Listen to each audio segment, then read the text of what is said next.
hopes to triple the number of flights over the next few years. But for the people living on the edge of his airfield, it already feels like the planes are in their back gardens. The increase in air traffic has meant the airport is now using a new taxiing strip which sends as many as 50 planes a day right past the garden fences of the families who live nearby. As you would imagine, they're not happy, and today they met with the airport to demand change. Well, Martin Stew is in Southend for us this evening. Martin.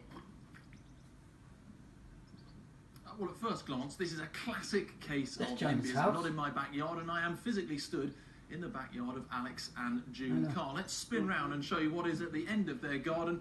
Through this hedge, the camera can work his way forward. You will see Southend Airport, built in 1914. For many years, it was pretty quiet, but over the last few years, it has got much more busy, and now regularly, jet planes are idling at the end of their garden.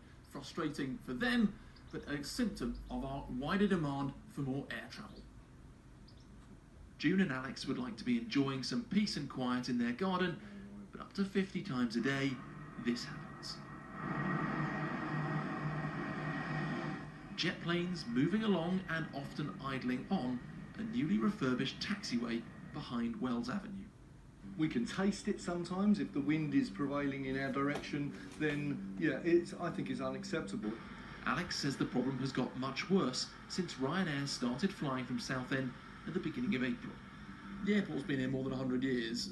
You knew it was there when you bought this place. Yes, that's right. But it was used for cargo when we first bought here. The passenger service had moved to the likes of Luton and Stansted. Busiest the airport had ever been was a passenger service of 600,000 in 1966. All these ladies are about to leave Southend on a flight to Calais. What for? To do their Christmas shopping on the other side of the Channel. Last year, Southend Airport handled almost 1.5 million passengers. That's up 34% compared with 2014. But the airline has plans to increase that to 5 million passengers by 2022. Southend Airport is taking advantage of the paralysis about building another runway at Heathrow. Whether it's Brexit, whether it's Tory voting constituencies, whatever the reason, there's no sign of movement at Heathrow, which means expansion has to happen somewhere, and here it is. EasyJet and Flybe also run regular flights.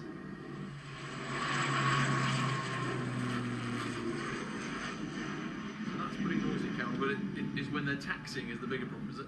It's when they're sitting on the holding here and you're getting the smell of the kerosene and like the noise, sometimes they can be there for up to 5 or 10 minutes at a time.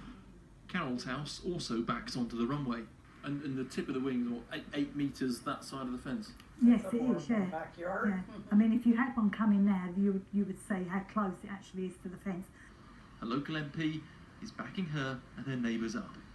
People who've lived in the road for 20, 30 years, they didn't envisage that aeroplanes would be turning round just at the bottom of their garden. I mean, it's just not acceptable.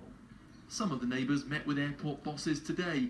The owners told us the planes are operating within legal and environmental limits and that they'd work with those who live near to limit disruption caused by planned expansions. Martin, it seems to be a case of competing interests, really, doesn't it? More people wanting to fly, but others who just don't want planes at the bottom of their garden.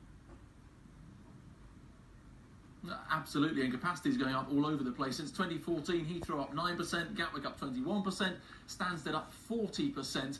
Heathrow's now at capacity, Gatwick's pretty much at capacity, Stansted's getting increasingly full, and that means places like this could well take the strain. Add something else into the mix.